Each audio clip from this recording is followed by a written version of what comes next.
오늘 생명수의 강이라는 제목으로 함께 나누고자 합니다.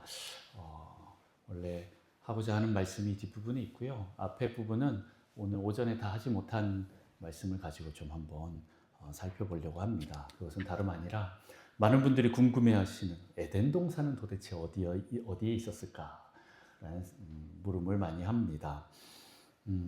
결론부터 말씀드리면 정확히 모릅니다. 네. 자, 이제 결론이 났으니까 집에 가셔도. 네. 그럼에도 불구하고 또 몇 군데에 또 후보지들이 있습니다. 그래서 그것들을 좀 찾아가면서 보려고 합니다. 실은 저도 이제 창세기를 연구하다 보니까 이런 것들을 안 찾아볼 수가 없죠. 그냥 넘어가도 상관없는 부분들이에요. 여러분 신앙생활 하는데 전혀 뭐 이게 플러스 되거나 마이너스 되거나 플러스를 될 수는 있을 수도 있겠네요. 뭐 어쨌든 그런데 마이너스 될 영역은 없습니다. 그러나 뭐 또 궁금하니까 또 이렇게 한번 찾아보는데 또 찾아보다가 또 은혜가 되기도 하고 그렇습니다. 그래서 그 에덴 동산이 어디 있는가라는 것을 한번 좀 먼저 잠깐 좀 보고 그 다음에 정말 하고 싶은 얘기들을 좀 했으면 좋겠습니다. 오늘 에덴 동산이 어디에 있었을까라고 했을 때 하나님의 동방에 에덴의 동산을 만들었다라고 이렇게 표현하고 있어요. 그리고 인간이 타락함으로 말미암아 그 에덴 동산에서 쫓겨납니다. 그리고 하나님이 불칼로 거기를 천사로 막아버리는 거죠. 그래서 지금 아마 그 장소가 있다고 하더라도 거기 가면 우리가 보는 그 에덴 동산은 없을 겁니다. 어쨌든 그 에덴 동산이 어디 있는지 정확히 몰라서 혹시 뭐 너무 급하신 건 아니죠? 어딘지 되게 궁금해서 빨리 가고 싶다라는 분 안 계시죠? 저도 위에 올라가면 어디예요? 한번 물어보고 싶어요. 근데 급하다고 먼저 가시면 안 됩니다. 되게 궁금해서 이렇게 좀 찾아봤는데 찾아본 것 중에 이제 근거가 되는 게 11절에 보면 그 강 중에서 네 강이 있는데 강 중에서 하나가 이제 비손이라는 강이다라는 거죠. 비손의 그 특징은 금이 있는 하윌라 온 땅을 둘렀습니다. 하윌라라는 땅이 있었대요. 하윌라 온 땅을 둘렀다라고 합니다. 제가 하나씩 갈까요? 네, 그 첫 번째 그림 앞에서 좀 한번 네, 이제 우리가 흔히 생각하는 에덴 동산의 모습을 누군가 이제 그림으로 표현했지만 이걸로도 좀 부족한 것 같지요. 자, 그런데 이게 반대쪽인가? 이렇게 가야 되나? 오케이. 이제 우리가 그냥 알고 있는 강이 나옵니다. 이제 유브라테스 강이 여러분 보시기에 요쪽에 있고, 그 다음에 히데겔 강이 나오는데, 히데겔 강이 성경에 또 어디 나올까요? 다니엘서 보면 다니엘이 히데겔 강에서 기도합니다. 들어보셨던 것 같지요? 그죠? 네, 맞지요? 그게 이제 티그리스 강인 거예요. 이 두 강이 이제 흘러오니까 이 두 강의 교차점을 생각해서 사람들이 이제 이쯤을 생각해요. 이쯤이 어디냐? 지금 여기가 실은 이라크죠. 이란 이쪽이고, 그다음에 이쪽이 이제 쿠웨이트. 여러분 아시죠? 쿠웨이트 있고, 여기 페르시아 많이 있습니다. 그래서 이쪽이 또 안에 무슨 강들이 있고 저런 강이 있고 그렇게 해서 거기지 않을까라고 많이 이렇게 생각을 하게 됩니다.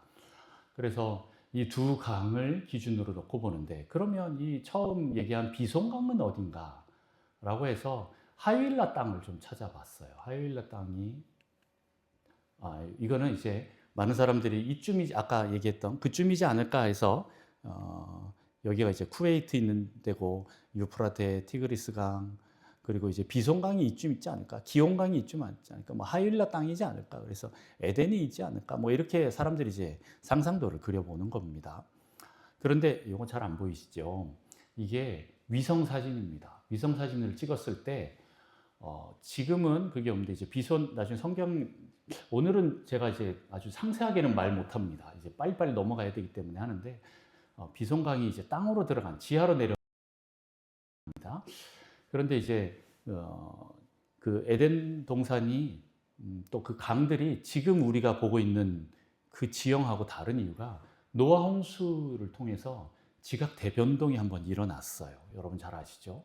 그래서 그것들이 많이 좀 변형이 되고 뭐 어떤 땅은 솟아나고 올라오고 어떤 땅은 가라앉고 그러면서 강들도 바뀝니다. 그렇죠. 그런데 이게 지금 어디냐면 정말 안 보이네. 사우디아라비아의 한 광야인 거예요.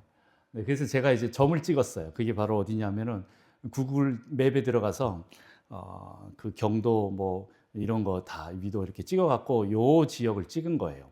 요 지역 어딘지 아시죠? 자, 여기가 이스라엘, 그죠? 이라크, 사우디아라비아, 그리고 여기 쿠웨이트, 뭐 여기 유브라데스 강, 티그리스 강이 있습니다. 여기서 지금 잘 보이실지 모르겠지만 골짜기가 이렇게 흘러가요. 그래서 여기 마그렙까지 갑니다. 여기는 좀 있죠. 근데 이게 이렇게 흘러가는데 이제 이쪽 동네를, 이 아래쪽을 하윌라라고 합니다. 요 사우디아라비아 밑으로 내려가면 예멘이 있어요. 잠깐만, 다음 사진 뭔가 한번 봅시다. 네, 요거 보면서 합시다. 여기 이제 비손 리버라고 이렇게 나오죠. 지금 이 그림을 그린 사람은 에덴이 이쯤이지 않을까 이렇게 얘기를 하면서 기혼강, 뭐 티그리스강 이렇게 표현한 거죠. 자, 어쨌든 비손강이 이렇게 흐른다라는 거예요. 지금은 사막이지만 그 지하로 이미 강이 다 옛날에 흘렀던 자국이 있고 지금도 아마 비가 오면 또 흐를 거예요. 그리고 여기서는 하윌라가 어디냐? 여기라고 얘기하고 있습니다. 하윌라. 그래서 여기서부터 이렇게 쭉 흘러가는 그 모습이 있어요. 여기가 이제 예멘이죠. 근데 최근에 얼마 전에 그 뉴스 보신 적 있으세요? 사우디아라비아에서 금강 잭팟이 터졌다. 한 200 몇 톤 다 합쳐서 금만 200톤, 300톤이 넘게 지금 매장돼 있다. 이렇게 얘기할 정도로 사우디아라비아에 금이 그렇게 많대요. 갑자기 땡기지 않으세요? 요즘 금값이 엄청 오르는데. 네. 어쨌든 그 사우디아라비아 쪽에 금이 정말 많은데 이 비손강의 특징이 뭐냐면 순금이 그렇게 많은 동네예요. 하윌라 동네에 순금이 있고 또 뭐가 있어요? 베델리엄과 호마노가 있다라고 했어요. 뭐 베델리엄에 대해서는 학자들마다 좀 뭐가 좀 다르다 이렇게 서로 또 얘기하는데 호마노는 제가 뭔지 알아요. 혹시 마노라는 보석 아세요? 광물? 제가 그 이집트의 시내산에 한번 올라간 적이 있는데 갔다가 내려오는데 어떤 꼬마애가 돌 하나를 이렇게 들고 왔어요. 그러더니 저보고 한국 사람인 줄 알고 신라면 그러는 거예요. 그러면 신라면 갖고 있냐고 물어보는 거죠. 그래서 왜 그랬더니 돌을 딱 보여주는데 돌을 딱 가르니까 가운데 줄이 이렇게 쫙 예쁘게 나 있는 광물들을 혹시 보셨어요? 네, 그게 마노인 거예요. 그리고 어떤 거는 가운데가 좀 공간이 있고 수정처럼 막 나 있고 하는데 이걸 딱 보여주고 하는데 너무 예쁜 거예요. 문제는 제가 라면이 없어서 못 바꿔왔어요. 라면만 있었으면 이거 근데 조금 고민되긴 했어요. 이거 광물을 들고 국경을 통과할 수 있을까 이런 생각도 좀 들긴 했는데 지금 와서 조금 후회가 되죠. 돈이라도 줘서 좀 그거 뺏어올 걸. 네, 그 마노라는 게 그런 거더라고요. 딱 자르면 안에 예쁜 줄무늬가 있는데 그 마노, 뭐 성경에 보면 홍마노 이런 게 있어요. 새 예루살렘이 올 때 여러 가지 보석 중에 하나가 홍마노라는 게 있어요. 그럼 마노인데 호마노, 이거 줄마노를 말하는 거예요. 일단 그게 이 동네에 많이 있습니다. 이 광야 쪽에. 그래서 많은 사람들이 비손강이 이렇게 흐르지 않았을까라고 보통 봅니다. 자, 그러면 두 번째 기혼강이 나와요. 기혼강은 특징이 뭐예요? 구스 온 땅을 둘렀다라고 이렇게 나옵니다. 기혼. 구스가 어디에 있습니까? 어떤 성경에 보면 이제 에디오피아라고 이렇게 번역을 했어요. 근데 에디오피아가 어딜까요? 이쯤이에요. 이쯤. 여기가 에디오피아인 거예요. 여기 이집트고. 그럼 우리는 에디오피아가 여기 있으니까 기혼 하면 딱 떠오르는 강이 이게 생각이 나죠. 이게 뭐죠? 네, 나일강이에요. 나일강이 기혼강이지 않을까? 라고 이렇게 보는 거예요. 근데 저는 이제 조금 의문이 들어서 더 찾아봤죠. 그런데 성경에서 말하는 구스가 꼭 에디오피아만을 의미하는 게 아니에요. 에디오피아 하면 지금 여기이지요. 지금 요거를 주장하는 분들이 누구냐면 KJV, 한국 킹제임스 버전만 하나님 말씀이다라고 하는 그 말씀 보존학회. 옛날에 저는 거기도 가봤습니다. 근데 거기에 있는 분들이 해요. 왜냐하면 KJV가 에디오피아라고 번역을 해버렸거든요. 구스를. 그래서 무조건 여기를 찍는 거예요. 여기를 찍지요. 그런데 엄밀히 따져서 보면 구스가 실은 이 전체를 의미하는 거예요. 조금 이해가 되시나요? 구스는 요 홍해를 기점으로 양옆으로 다 구스예요. 그래서 제가 예전에 한번 그 모세가 구스 여자 취했다고 아론과 미리암이 요즘에 뭐 말도 생각 잘 안 나. 오늘 장로님께서 이름 깜빡깜빡 하는 게 이제 치매 증상 중에 하나라고 했는데 이름도 잘 생각 안 나요. 미리암이 이제 막 뭐라고 했던 그 사건이 이제 구스 여자 취했다라고 하는데 실은 구스 여자 하니까 사람들이 이제 에디오피아구나 생각해서 그럼 흑인이겠거지 이 생각을 했어요. 그런데 구스가 어디까지예요? 여기까지 다 한 거예요. 여기는 어디예요? 미디안인 거예요. 미디안. 모세가 누구랑 결혼했을까요? 미디안 여자랑 결혼했죠. 누구요? 시보라. 네, 시보라가 미디안 여자인 거예요. 다시 말해서 시보라도 구스 여자인 거예요. 그렇게 보면 구스 여자가 유대인이 흑인이랑 결혼해서 저것 때문에 뭐라 했겠다 이 생각하는데 좀 더 넓게 생각하면 네, 시보라 맞죠? 요즘 갑자기 이름도 네, 그 미디안 여자 시보라 결혼한 것 갖고도 또 뭐라고 이제 걸고 넘어졌다 이렇게 표현할 수도 있어요. 자, 어쨌든 간에 구스가 굉장히 넓어요. 옛날에 구스 여왕 뭐 이렇게 오고 했는데 이 동네가 그렇게 금이 많대요. 그래서 이쪽에서 다 배를 띄워 갖고 솔로몬 시대 때 이렇게 갖고 왔어요. 좀 이해가 되시죠? 그래서 배를 띄워서 에시온게벨을 해서 여기서 출발해서 배를 타고 이렇게 와서 여기서 금을 싣고 이 구스 땅에서 금을 갖고 들어갔던 그게 있습니다. 자, 그러면 기온강이 구스를 흘렀다라고 하니까 이 전체를 다 봐야 되는 거예요. 이것만 보면 좀 애매해요. 나일강. 근데 나일강의 지금 흐름이 어떻게 돼요? 남쪽에서 북쪽으로 흐르잖아요. 그렇죠? 근데 저는 이제 만약에 이 기온강의 출발점이 이 아래쪽이 아니라면 아마 이 위쪽 어디에 에덴이 있다고 치면 어떤 사람은 여기다, 어떤 사람은 여기다, 어떤 사람은 여기다, 어떤 사람은 여기다 이렇게 표현을 해요. 근데 만약에 하면은 반대로 흐르고 있는 거예요. 강이. 그렇죠. 원래 그러면 저 위에서 출발해서 아래로 내려와야 되는데 반대로 흐르고 있다라는 겁니다. 그래서 그 부분에 대해서 조금 의문을 가지면서 어떻게 할까 봤어요. 그런데 이제 많은 사람들이 기혼에 대해서 얘기를 할 때 어디를 얘기하느냐? 실은 요 영역들을 얘기합니다. 지금은 홍해로 되어 있지만 그 위성 사진을 보면 가운데 해저에 이렇게 골짜기가 쫙 나 있어요. 그 말은 옛날에 여기가 골짜기 강이었을 수도 있겠다라는 생각을 해보게 됩니다. 그래서 하나는 요 에디오피아로도 흘러가고 하나는 이 예멘 앞바다로도 흘러갑니다. 비송강은 이렇게 흘러가고. 근데 기혼이라는 단어가 또 여기 창세기 말고 또 어디에 나오는지 아세요? 어디에 있을까요? 어디서 또 나옵니다. 기혼 셈 들어봤죠? 셈. 나만 들어봤구나. 네, 기혼셈이 어디에 있어요? 예루살렘에 있습니다. 예루살렘에. 예루살렘이 두 개의 골짜기로 있어요. 기드론 골짜기, 히데겔 골짜기로 있는데 이 기드론 골짜기, 동편 쪽으로 있는 이 골짜기에 기혼셈이라는 곳이 있어요. 기혼셈에 있는 이 물을 예루살렘 성에서 먹으려고 수로를 팠어요. 그래갖고 어디까지 들어갔을까요? 이 수로를 파서 간 끝에 있는 연못이 여러분 잘 아시는 어두운 밤에 캄캄한 실로암 연못인 거예요. 이게 언제 뚫렸냐? 히스기야 때 아수르가 침공하니까 지금 예루살렘에 물이 필요한데 이 기온샘은 성 바깥에 있는 거예요. 그래서 서로 S자로 이제 파고 들어가서 만나서 참 그 당시에도 대단하죠. 이 지하를 터널을 그 사람 한 명 겨우 지나가는 그 터널을 뚫었는데 정확하게 맞아 떨어져요. 그래서 뚫어갖고 기온샘에서 이제 밖에서는 샘이 안 보이도록 덮어버리고 이 샘이 흘러서 이 수로를 따라서 성 안으로 들어와서 실로암으로 흘러 들어갑니다. 그래서 이스라엘 백성들이 그 물을 먹어요. 그게 바로 기온샘입니다.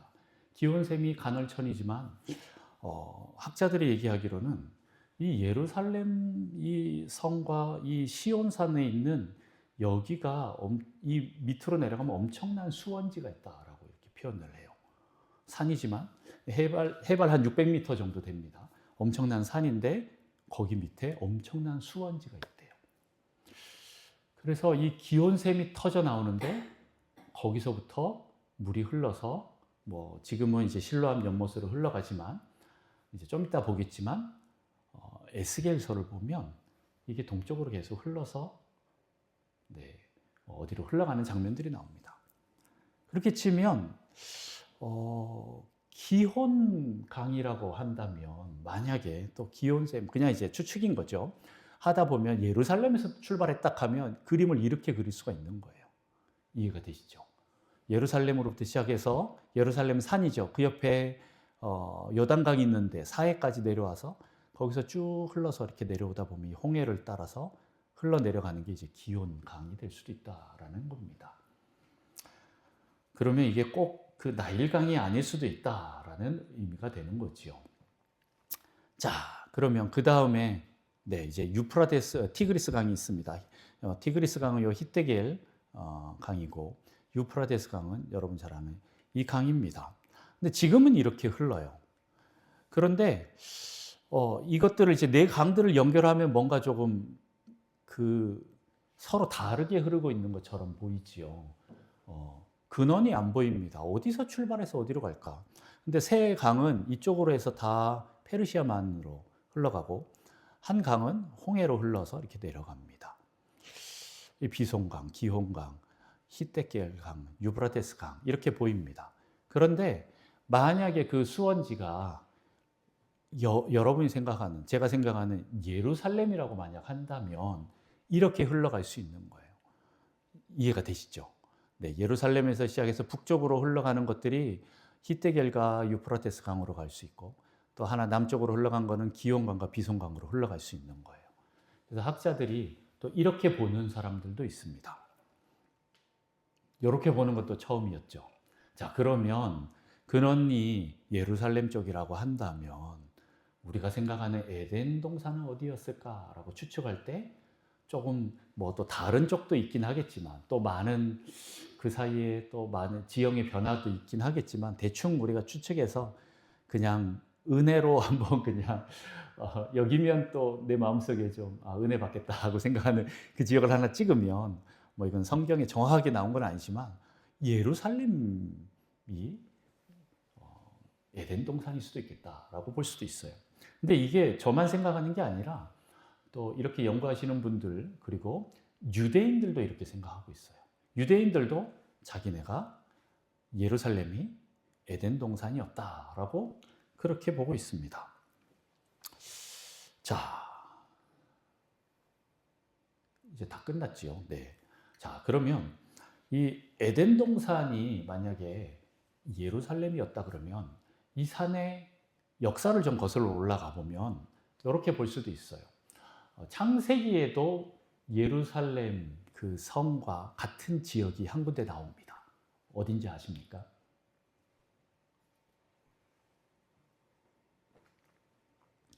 예루살렘이라는 이름은 안 나오고 여러분 잘 아시는 모리아산이라고 나옵니다. 바로 아브라함이 이삭을 바치려고 했던 그 산인 거예요. 그 산이 바로 모리아산이고 거기가 지금의 예루살렘이에요. 거기에다가 솔로몬이 성전을 세웁니다. 예루살렘 성전을 모리아산 위에다가 세워요. 지금 여러분 예루살렘 그 사진을 보면 예루살렘 도시가 구도심이 있고 황금 도움이 보이지요. 이건 알악사원이라고 그 이슬람의 성지예요. 갑자기 생각이 안 나노. 이슬람의 창시자. 큰일 났어. 이제 이름도 다 생각나.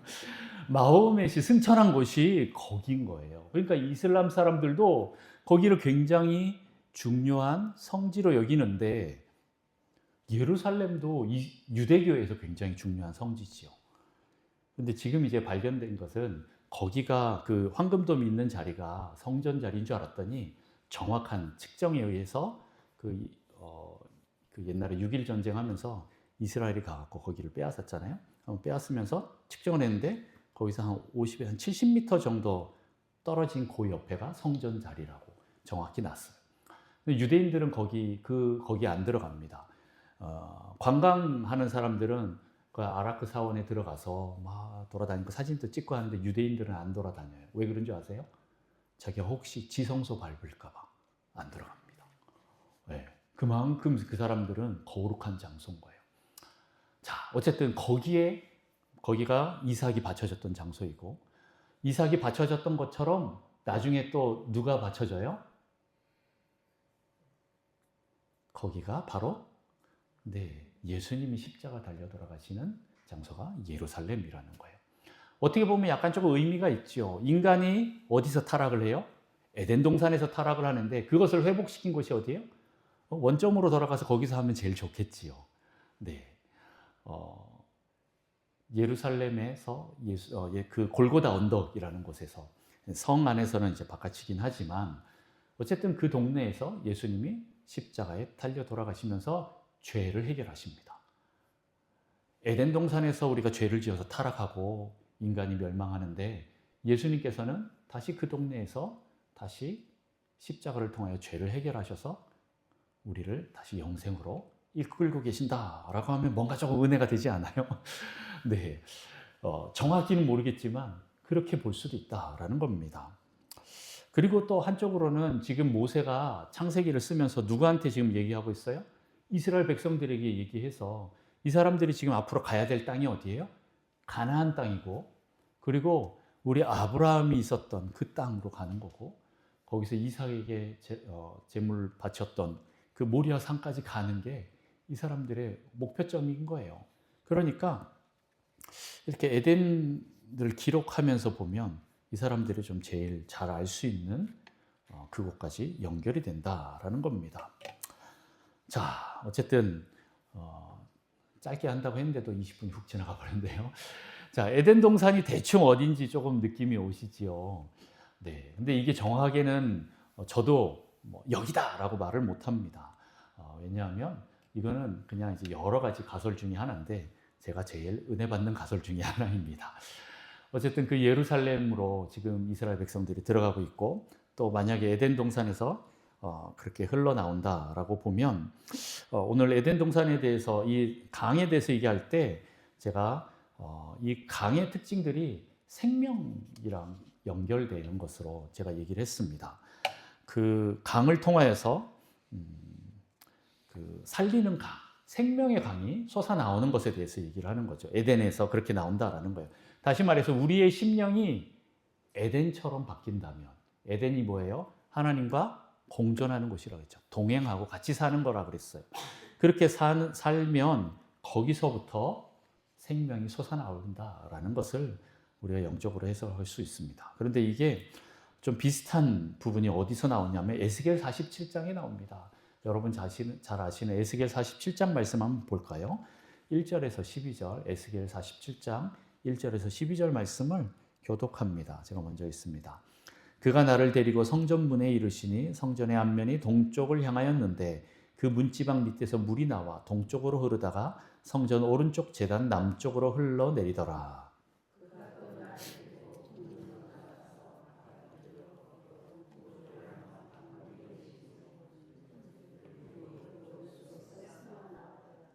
그 사람이 손에 줄을 잡고 동쪽으로 나아가며 천척을 측량한 후에 내게 그 물을 건너게 하시니 물이 발목에 오르더니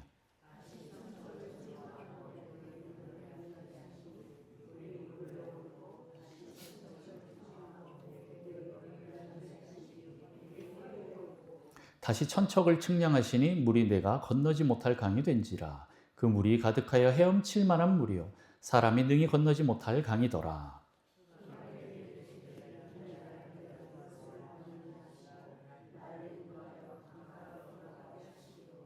내가 돌아가니 강 좌우편에 나무가 심이 많더라.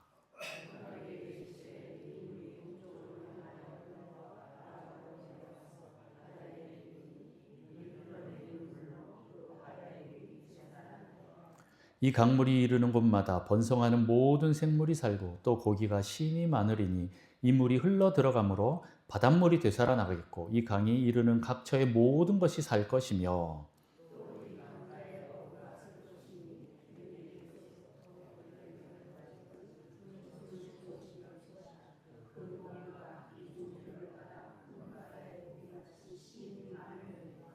그 진펄과 개펄은 되살아나지 못하고 소금 땅이 될 것이며 강 좌우 가에는 각종 먹을 과실 나무가 자라서 그 잎이 시들지 아니하며 열매가 끊이지 아니하고 달마다 새 열매를 맺으리니 그 물이 성소를 통하여 나옴이라.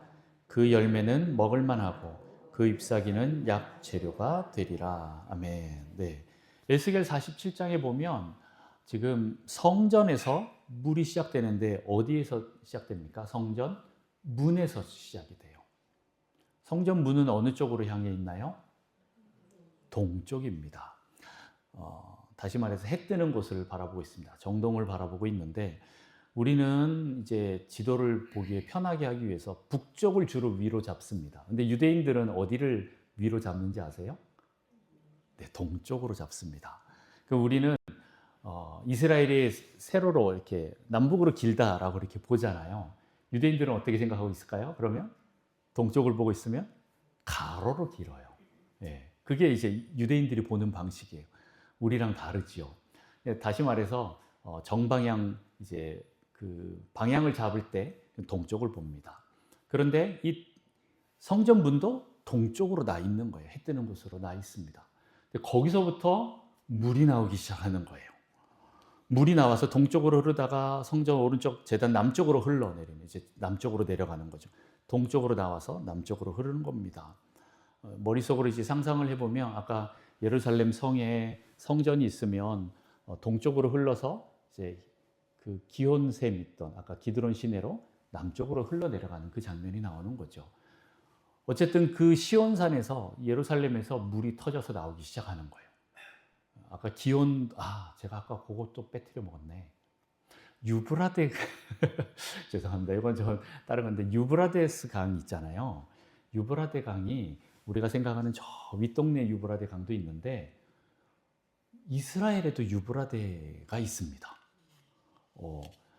거기는 네, 유브라데 시내라고 불러요.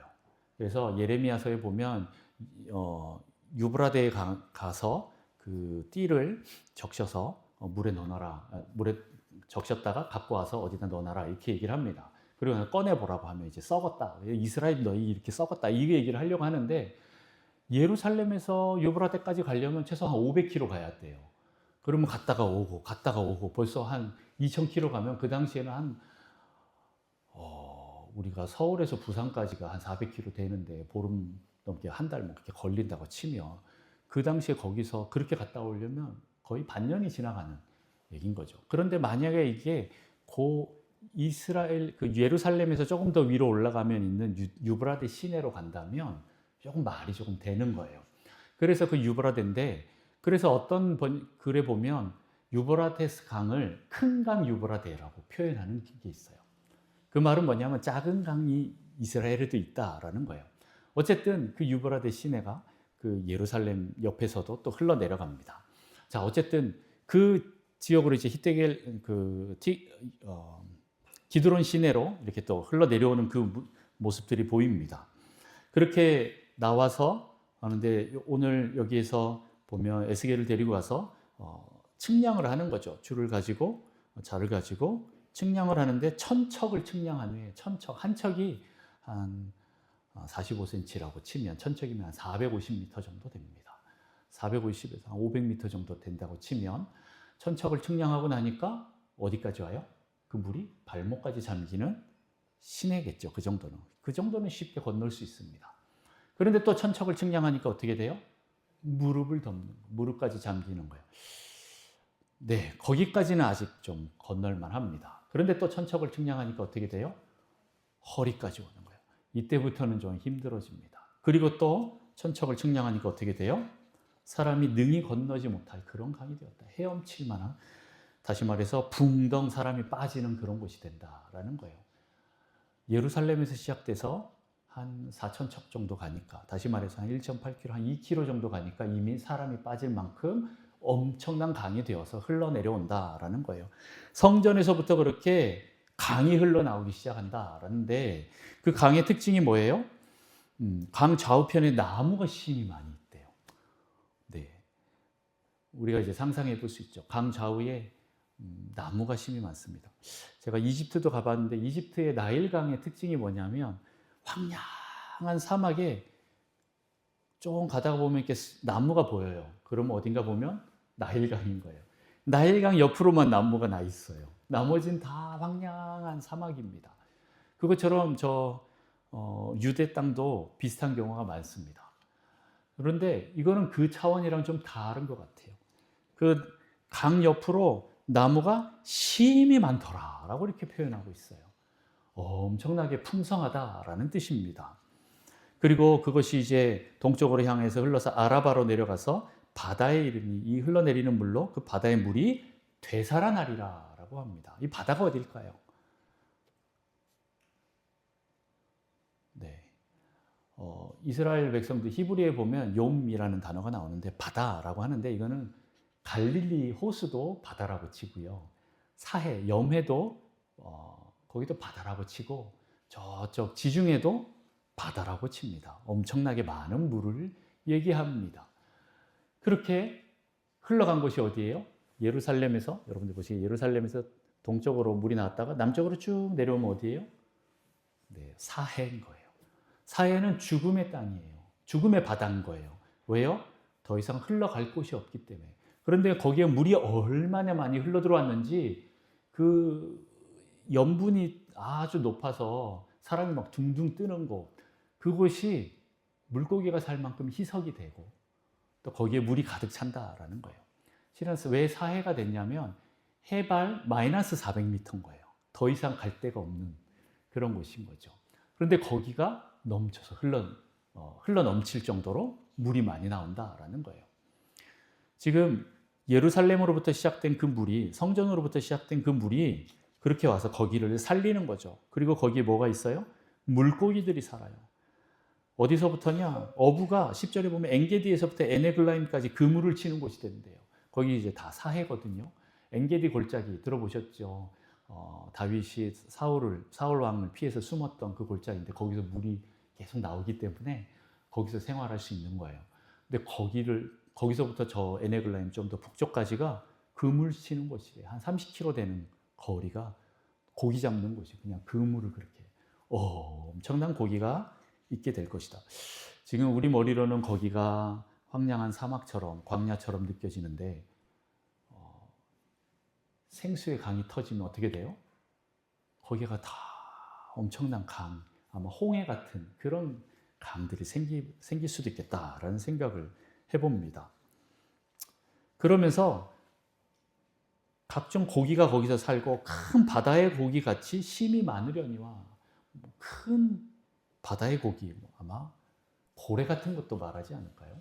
그런 것도 거기 있을 만큼, 다시 말해서 거의 바다와 같이 돼버리는, 그걸 넘어서서 가면 이제 저 밑에 홍해로 바로 연결이 되는데 그렇게까지 되는 그 모든 것들을 우리가 상상해 볼 수 있습니다. 나무가 살고 동물들이 살고 고기들이 살고 다 살아나는 역사가 있어요. 근데 조금 신기한 건요, 11절에 보면 그 진펄과 개펄은 되살아나지 못하고 소금 땅이 될 것이며 라는 또 말도 있어요. 어떤 의미로 저는 받아들이냐면 모든 사람이 100% 다 구원받지 못할 수도 있구나라는 것도 봅니다. 하나님께서 우리를 창조하시고 또 다 구원받기를 원하시지만 진펄 개펄도 있다라는 거예요. 소금 땅이 될 만한 그런 사람들도 있다라는 겁니다. 자, 어쨌든 그 옆으로 이제 과실나무가 생기고 또 그 잎사귀들은 약 재료가 되는 거예요. 새 열매를 맺고. 왜 그래요? 이게 성전에서 나오는 물이기 때문에 그래요.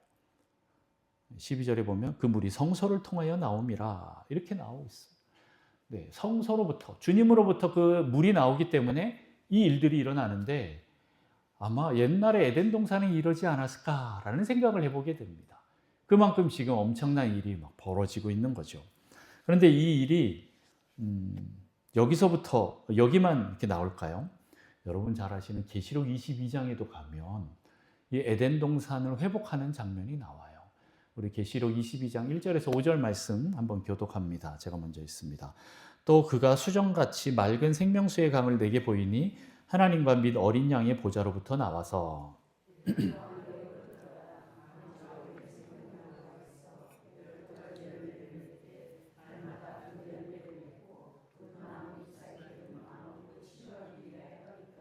다시 저주가 없으며 하나님과 그 어린 양의 보좌가 그 가운데 있으리니 그의 종들이 그를 섬기며. 같이 읽습니다. 다시 밤이 없겠고 등불과 햇빛이 쓸데없으니 이는 주 하나님이 그들에게 빛이심이라. 그들이 세세토록 왕노릇 하리로다. 아멘. 네. 오늘 계시록 22장에도 강이 흘러나오는데 이번에 어디서부터 나와요? 하나님과 및 어린 양의 보좌로부터 나온대요. 오늘 여러분 우리 찬양했잖아요. 그 주 보좌로부터 물이 흘러. 네. 그 생수의 강이 어디서부터요? 보좌로부터 흘러나온대요. 근데 실은 21장에 보면 제가 뭐 PPT에 나오진 않았지만 여러분 아시다시피 21장에서는 다시 그 새 하늘과 새 땅이 내려오고 새 예루살렘이 세워지는 장면이 나옵니다. 네. 21장 여러분 한번 나중에 보십시오. 그러면 거기서 이 새 예루살렘이 내려오는데 어떠냐? 신부가 남편을 위하여 단장한 것 같더라 라고 하면서 정말 옛날에 하나님께서 만들어 놨던 그 에덴 동산이 만약에 어린아이라면 이제 이 어린아이가 자라서 처녀가 되어서 아름다운 여자가 되어서 이제 진짜 하나님과 교제하는 그런 장면으로 묘사가 되고 있어요. 그런데 거기에 특징이 뭐냐면 새 예루살렘엔 성전이 없어요. 아까 에스겔에서는 성전에서 물이 나왔는데 새 예루살렘에서는 성전이 없어요. 왜요? 하나님과 어린 양이 성전이기 때문에 그래요. 자신이 성전이기 때문에 그래요. 그래서 물이 이번에 어디서 흘러나와요? 그 하나님의 보좌에서부터 물이 흘러나온다라는 겁니다. 그리고 여기는 밤이 없어요. 왜요? 하나님 빛이시기 때문에 그렇게 됩니다. 그래서 이제 그 보좌로부터 강이 흘러나올 때 그 강 좌우에 뭐가 있어요? 생명나무가 있고 생명나무의 열매가 몇 가지예요? 12가지래요. 왜 12가지일까? 아마 그냥 제 상상으로는 달달이 맺어지는 거 아닐까? 1월에는 이런 과일, 2월에는 이런 과일. 그래서 12종류가 나올 수도 있지 않을까요? 달마다 새로운 과일들을 맛보면서 너무 기쁨으로 찰 것 같아요. 저만 그런가요? 전 과일을 좋아해서 과일을 먹을 때마다 기분이 좋거든요. 아마 그런 느낌이지 않을까? 오늘은 사과, 내일은 배, 뭐 이렇게 하면서 먹잖아요. 뭐 감, 귤 이렇게 먹듯이 그렇게 하나씩 먹다 보면 우리 안에 생명이 넘치게 되는 것들을 경험하게 되는 거예요. 그리고 그 잎사귀는 망국을 치료한대요. 에스겔에서 말씀했던 것처럼 잎사귀가 약재가 되는 것처럼 오늘 계시록에서도 그 잎사귀는 치료하는 약입니다. 그 장면들을 보면 지금 에덴 동산과 에스겔에 나오는 그 강의 모습과 계시록의 강의 모습이 다 연결이 됩니다. 여러분 다 조금 머릿속으로 연결이 되시죠. 이제 이 부분들이 마지막 때에는 회복이 될 겁니다. 마지막 때의 계시록 말씀처럼 이뤄질 때가 오지만 그런데 지금도 우리가 성령님을 우리 마음에 모신다면 우리 심령 가운데 성령님이 우리 안에 오신다면 생수의 강이 흘러나올 수가 있다라는 것을 말씀하고 있는 거예요. 여러분 안에 성령님 계십니까? 아멘이시지요. 네, 구원받은 모든 자들에게는 성령님이 계십니다. 그런데 여러분이 그 성령님이 막 용솟음 치면서 막 샘물이 막 솟아나려고 하는 거기를 꽉 틀어막고 계시진 않으세요? 나의 어떤 상처와 내 선입관과 내 어떤 전통과 그런 율법주의로 인해서 혹시 그것들을 막고 계시진 않는지 한번 돌아보셨으면 좋겠습니다. 지금 성령님이 우리 안에 들어오셔서 우리를 에덴 동산으로 만드시려고 하는데 다시 말해서 하나님과 교제하고 동행하는 같이 사는 그곳으로 만들고 싶어 하는데 이 우리를 성소 삼으셔서 지성소 삼으셔서 임재하고 싶으신데 거기에 들어오셨는데 지금 혹시 우리가 성령님 지금은 아닌데요 라고 혹시 막지는 않습니까? 여러분 그것들을 제한하지 않고 좀 다 열어놓으셨으면 좋겠습니다. 그러면 성령님이 여러분을 통하여서 그리고 또 말씀을 통하여서 여러분 그 배에서 생수의 강이 솟아나듯이 여러분 가운데서 솟아나게 될 것입니다. 그렇게 나오게 될 때 우리가 치료가 일어나고 회복이 일어나고 또 생명으로 살아나는 그런 에덴과 같은 그런 심령이 될 거예요. 그리고 거기는 저주도 밤도 없고 질병도 없고 눈물도 없고 사망도 애통도 없는 그런 새하늘과 새 땅으로 바뀌게 될 것입니다. 그러면서 우리가 새 예루살렘처럼 준비가 될 거예요.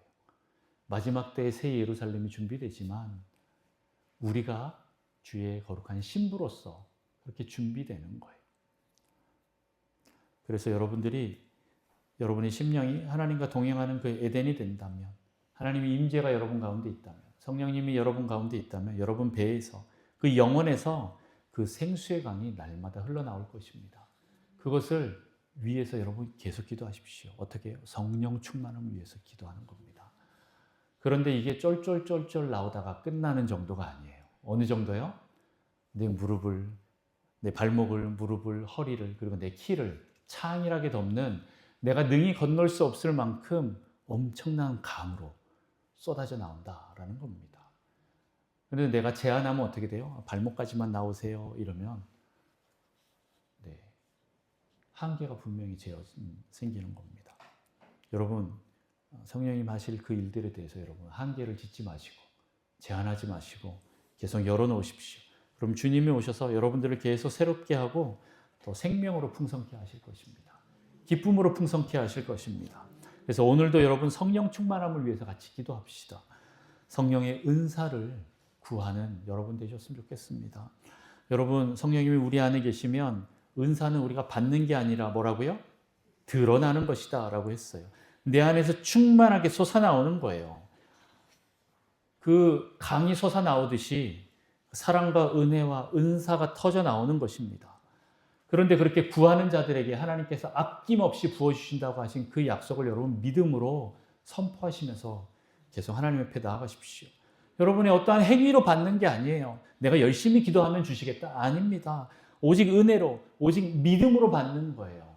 그래서 여러분이 내 안에 성령님 계시구나 하고 믿고 성령님 제가 어떻게 할까요? 말씀해 주십시오. 순종하겠습니다.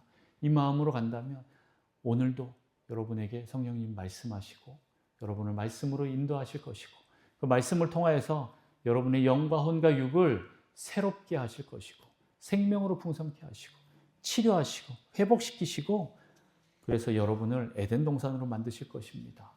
그렇게 주님과 동행하는 그것을 위하여서 이 시간 좀 같이 기도합시다. 하나님, 내가 에덴 동산의 심령을 유지하길 원합니다. 성령님과 동행하는 이 마음, 하나님 다시 말해서 성령 충만함을 구하오니 아버지 이 시간 우리에게 부어주십시오. 아낌없이 주신다고 하신 주님의 그 약속을 내가 믿음으로 받아서 다시 한번 주님 앞에 간절히 구합니다. 오셔서 그 막고 있는 모든 것들이 치유되고 벽들이 뚫어지고 그 묶임들이 풀어지는 놀라운 역사 있게 하여 주옵소서. 하나님 온전히 은혜로 나가게 하시고 온전히 믿음으로 받아서 누리는 자들 되게 하여 주옵소서. 하나님 우리에게 그 놀라운 사랑을 주시는 그 하나님을 날마다 기대하며 나아가면서 성령 충만을 위해서 기도하는 자들 되게 하여 주옵소서. 우리 같이 기도합니다. 주여 하나님 아버지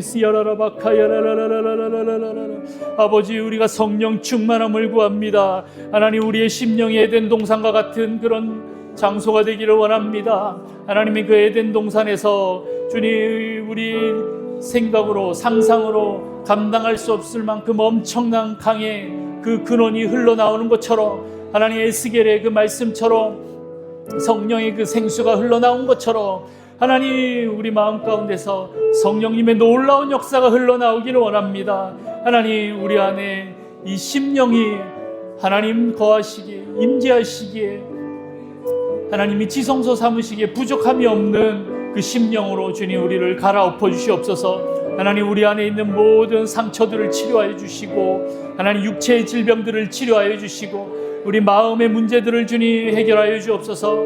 하나님 내 안에 불신이 강하여서 의심이 강하여서 하나님께서 행하실 그 일들에 대해서 내가 믿음으로 누리지 못하고 있는 것이 너무나 많습니다.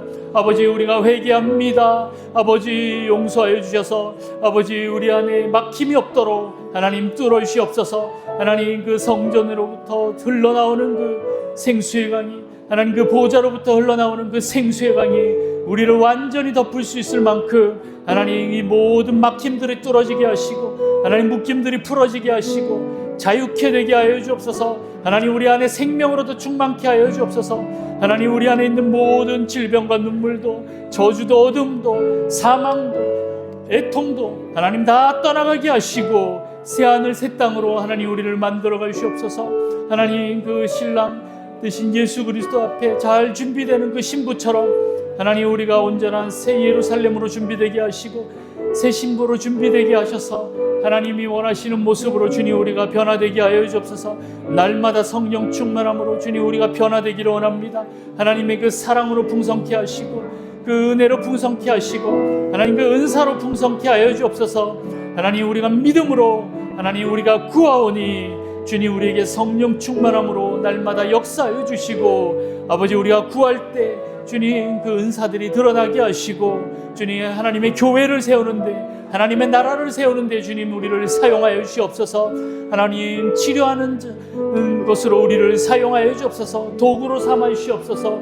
아버지 주님 우리를 통하여서 주변이 살아나게 하시고 하나님의 그 풍성함을 맛보게 하여 주시고 하나님 양식이 풍성하게 하여 주시고 하나님 그 모든 생물들이 살아나는 놀라운 역사가 있게 하여 주옵소서. 하나님 우리 안에서 과실나무들 그 생명나무가 풍성하게 일어나게 하셔서 하나님 온전히 하나님으로부터 오는 생명으로 풍성케 하셔서 하나님 날마다 우리가 영생하는 그런 존재들 되게 하여 주옵소서.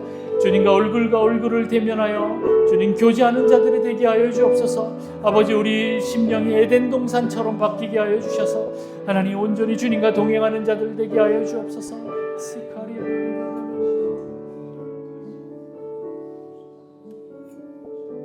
이 시간 한 번 더 기도할 때 성령 충만함을 위하여서 같이 기도합시다.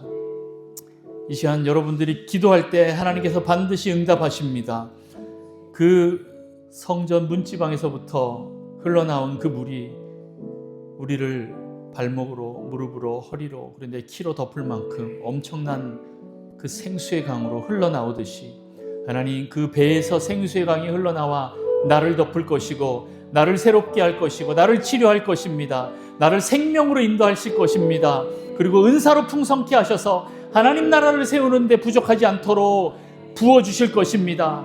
구하는 자들에게 아낌없이 주시는 그 하나님을 여러분 믿음으로 여러분 선포하시면서 나아가십시오. 우리가 은혜로 받는 것입니다. 행위로 받는 것이 아닙니다. 은혜로 믿음으로 받는 것이기 때문에 이 시간 하나님 앞에 구합시다. 성령 충만함을 구할 때 하나님께서 성령으로 우리를 충만하게 채워주실 것이고 은사로 채워주실 것이고 우리를 생명으로 채워주실 것입니다. 이 시간 같이 한번 성령 충만함을 위하여 같이 기도합니다. 주여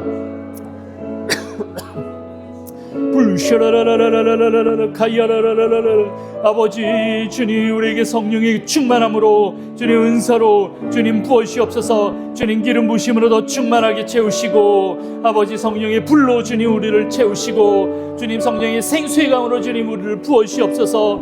아버지 주님 우리 안에서 성령으로 더 충만케 하셔서 내 생각 내 뜻으로 살아가는 존재가 아니라 아버지 하나님의 말씀으로 살아가는 존재가 되게 하시고 그 말씀에 순종하는 자들 되게 하여 주옵소서. 하나님 그 말씀이 나를 사로잡고 나를 덮어서 주님 온전히 내 삶을 인도하는 놀라운 역사 있기를 원합니다. 하나님 우리가 구합니다. 성령 충만함을 구합니다. 아버지 우리에게 성령으로 부으시고 주님 은사로 주님 우리를 주님 채워주옵소서. 드러나게 하여 주옵소서. 아버지 주님 하나님 나라를 세우고 이 교회를 세우는 은사들로 주님 더 충만케 하여 주옵소서. 지혜와 지식의 말씀을 부어주시고 믿음과 사랑의 은사를 부으시고 하나님 치유와 예언과 주님 방언과 통변의 은사들과 영분별의 은사를 주님 부어주시고 사도와 선지자와 복음 전파자와 주님 목자의 또 그 교사의 그 은사들로 기름 부심으로 주님 우리를 채워주시고 주님 섬기는 자로 또 권위자로 또 리더로서 하나님 그 모든 필요한 은사들을 주님 부어주셔서 하나님 나라를 위하여 사용되게 하여 주옵소서. 하나님 우리가 기도할 때 하나님의 뜻이 온전히 이루어지는 놀라운 역사 있기를 원합니다. 하나님 성령 충만함으로 날마다 기도함으로 나아가겠사옵니다. 아버지, 우리가 기도할 때 주님 날마다 성령으로 응답하여 주시고 하나님 말씀으로 응답하여 주시고 하나님 우리의 기도를 들으시고 주님 또 응답하셔서 하나님 우리의 삶이 성령으로 충만한 삶이 계속 유지될 수 있도록 하나님 축복하여 주옵소서. 아버지, 우리 안에 생명이 풍성케 하여 주옵소서. 날마다 치유의 역사가 일어나게 하여 주옵소서. 아버지 하나님, 우리 안에 있는 모든 눈물들을 씻기시고 하나님 더 이상 사망이나 애통함이나 죽음이 우리를 감싸지 않도록, 묵지 못하도록 하나님 우리를 풀어 자유케 하여 주시고 새롭게 하여 주옵소서. 하나님 그 에덴의 모습을 다시 회복시켜 주옵소서. 에덴 동산의 그 심령으로 하나님 우리의 심령이 회복되게 하여 주옵소서. 성령 충만함으로 하나님 이 일들이 일어나게 하여 주옵소서. 그 하나님의 은혜와 그 사랑 가운데 우리가 푹 빠지게 하여 주옵소서. 주님의 그 은혜 그 강으로 우리가 온전히 들어가겠습니다. 아버지, 우리에게 부어주시고 우리를 덮어주시옵소서. 아버지, 에스겔의 그 말씀처럼 주님 그 계시록의 말씀처럼 하나님 에덴 동산에 흘렀던 그 생수의 강이 우리의 심령에서도 가득 차게 하시고 넘쳐 흘러나오게 하여 주옵소서. 주여 은혜를 베풀어 주옵소서. 아버지, 오늘도 성령 충만함을 구합니다. 이번 한 주를 주님 성령 충만한 한 주로 우리를 인도하여 주옵소서. 주님 감사합니다. 우리를 살리시는 놀라운 강력 성령의 역사 있게 하소서.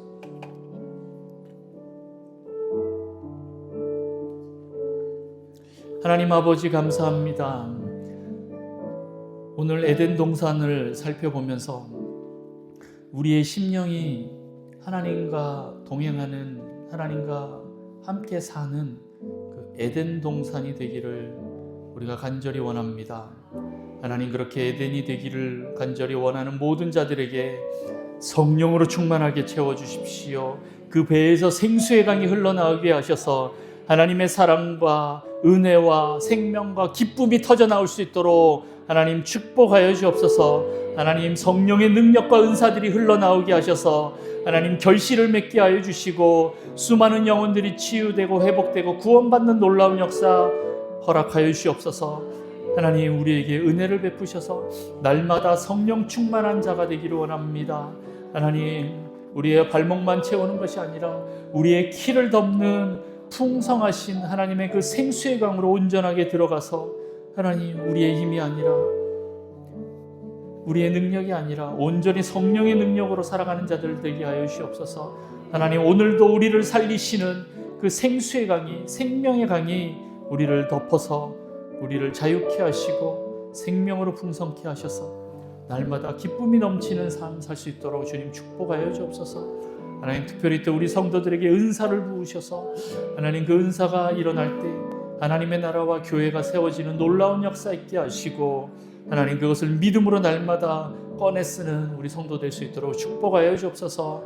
하나님, 날마다 기쁨이 넘치게 하여 주옵소서. 주님을 바라봅니다.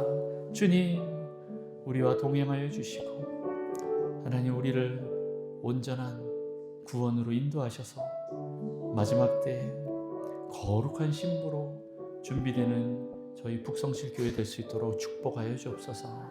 감사합니다. 이 모든 것을 이루실 주님을 찬양합니다. 할렐루야, 주님을 찬양합니다. 감사합니다. 오직 주님만 바라봅니다. 지금은 우리 주 예수 그리스도의 은혜와 하나님 아버지의 무한하신 사랑과 성령님의 내주 교통 위로 충만 역사하심, 이 자리 머리 숙인 모든 성도들과 우리 북성실 교회 위에 또한 성도들의 가정과 생업과 학업과 속해 있는 모든 영역들 가운데 또한 전 세계에 나가 있는 수많은 사역자와 선교사님들과 나라를 지키는 군지체들 위에 또한 날마다 성령 충만함을 구하며 자신의 심령을 주님께 내어드려 에덴 동산으로 만들어가는 모든 자들 위해 영원토록 함께 있을지어다.